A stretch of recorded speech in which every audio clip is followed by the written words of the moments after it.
Guardi, è una famiglia che è nata tanti anni fa, siamo progrediti come numero di dipendenti, abbiamo oltre 450 dipendenti, ma quello che unisce è il gruppo soprattutto dei giovani quarantenni che mi sta dando una grossa mano. Il sistema è molto semplice, prima di tutto bisogna affiancarli a delle persone preparate, quindi fare uno stage, si dice, molto lungo, e in secondo luogo capire quali hanno la voglia e la volontà di proseguire, perché io ho dei ragazzi che sono eccezionali, sono veramente una parte unica, nel senso che quando propongo una nuova iniziativa sono loro che mi spingono a portarla avanti. Il nostro punto vendita è disposto in 5 famiglie, che parte dal casalingo, che è il nostro core business,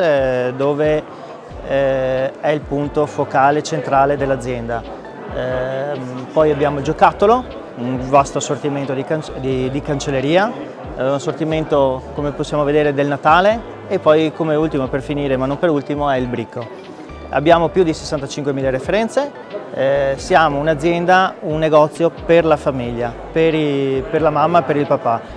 È un negozio rilassante, tranquillo, è bello passeggiare, c'è colore. Abbiamo collaborato con il comune di Pederoba, dove ci ha dato tante comunicazioni di curriculum. Cerchiamo di investire sul paese, sulla città. Preferibilmente prendiamo gente del posto, vogliamo aiutare la comunità. Sì, è una nuova opportunità, non solo per quel che riguarda l'offerta commerciale, ma soprattutto per quel che riguarda la visibilità del nostro territorio, promuovendo i nostri prodotti tipici all'interno del centro commerciale. Ne abbiamo avuto ottimi risultati in questi mesi, ne siamo orgogliosi.